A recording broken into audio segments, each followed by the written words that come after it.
mudane madaxweyne dhammaan marti sharafta maanta halkan joogta aad iyo aad ayaan idin salaamayaa aad baan u qushuucsanahay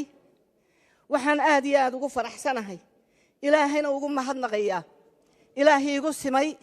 inaan goobjoog ka ahaado munaasabadan qaaliga ah ee horumarka dhaxalgalka u noqonaysa dalkayga Somaliland adduunka muujinaysa in Somaliland isku filan tahay muujinaysa Somaliland inay diyaar u tahay inay dalkeeda dhisato dalkeeda ilaashato dhalinyaradeeda iyo jiilka cusub ee soo kacayana ay u hurto hiil iyo hoo wixii gacanta ugu jiraba ardayda maanta halkan aan goobjoog ka ahaa waxay xusuusiyeen beri malaha laga joogo qarniyo badan xeradan agteena ah ee maxaan ku raayay darar weyne ee ciidamada lagu tababaro u malayn maayo inaad islahaydeen islaantan maanta halkan idin hortaagani inay beri yoomka ayaamay ahayd tababare ka ahayd oo ciidanku tababari jirtay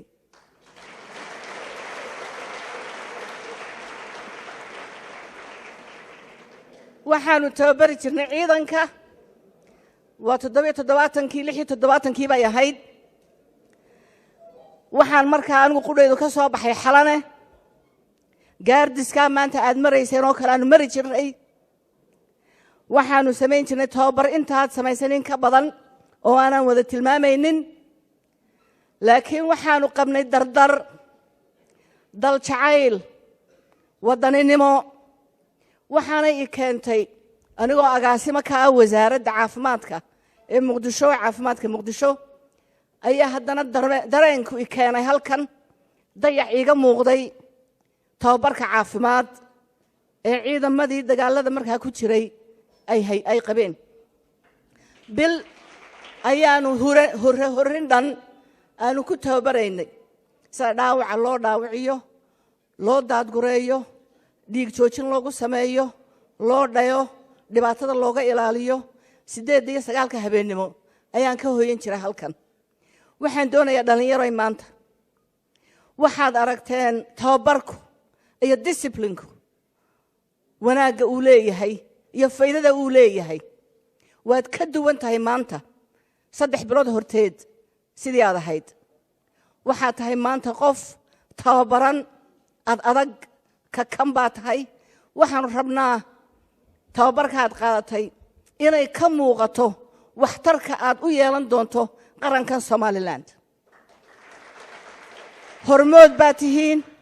waxaad u horseedaysaan kumanaan kale oo aan fursadda maanta idinku aad hesheen helin waxaan aad u hambalyeeynaya agaasimihii suuro galiyay tababarkan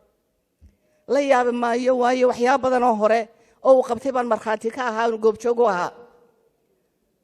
waxaan u mahadnaqayaa ilaahay waxaan u mahadnaqayaa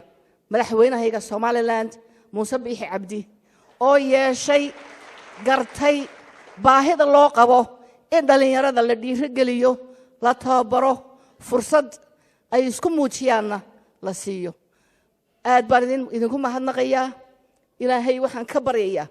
in ilaahay Somaliland inala ilaaliyo cadow badan baad ayaad leedihiin horumarka aad samaysaanba cadow badan buu soo jiidanayaa waynu isku duubnaanaynaa